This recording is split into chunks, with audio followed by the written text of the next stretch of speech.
He followed everything in skirt. If there was one thing people in Benin City knew about Kenneth, it was that he couldn't see a woman pass by without following her, with his eyes first, and sometimes with his feet. Tall, dark, and always well-dressed, Kenneth had the looks and the charm that drew women close. But his problem wasn't charm, it was discipline. And as far as skirts were concerned, Kenneth had none. He worked as a phone accessories dealer at Usalo Market. Kenneth's shop always attracted attention, not only for the quality of his goods but because of the trail of women who hung around it like bees to honey. From university students to married women who just came to buy earpiece, Kenneth had a magnetic pull. At 29, his friends expected him to settle down. His childhood friend, Osas, often warned him. "Ken, all this following women up and down, no be achievement. One day ego land you for wahala," Osas would say. Kenneth would laugh. "My brother, I no day force anybody. Nah dem day come." And come, they did. There was Chisholm, the light-skinned uni-ben girl he housed for 3 months. Then Juliet, the married woman who lied to her husband that Kenneth was her cousin. And then Ejiro, the church girl from Warri who thought she could change him. She left heartbroken when she caught him red-handed with another lady in a hotel in New Benin. Every day was a new adventure in skirts, but Kenneth never thought of consequences. Before we continue, please like, comment, share and follow me. Then came Blessing.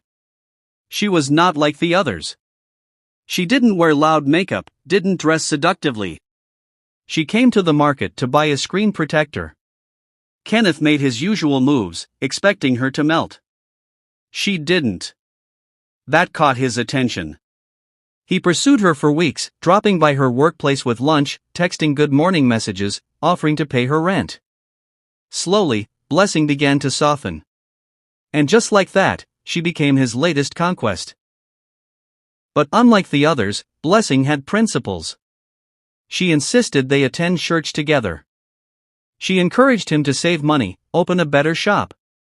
She even introduced him to her mother in Ugheli. For the first time in years, Kenneth began to imagine what it felt like to love one woman. Then came temptation, in the form of Adaora, a curvy Enugu girl who sold hair in the next plaza. She was bold, flirty, and wild, the exact opposite of Blessing. It started with casual chats. Then secret meetups. Then hotel nights.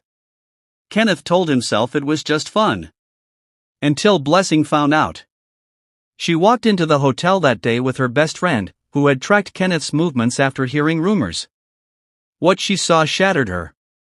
"Kenneth, I thought you changed," she said, her voice trembling.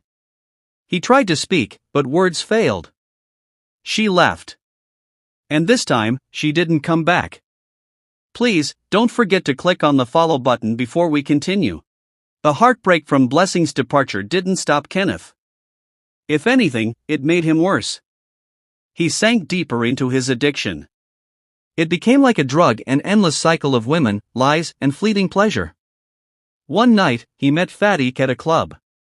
She was stunning, rich-looking, and mysterious. She didn't ask for anything, just fun. For weeks they danced around each other in a sexual frenzy.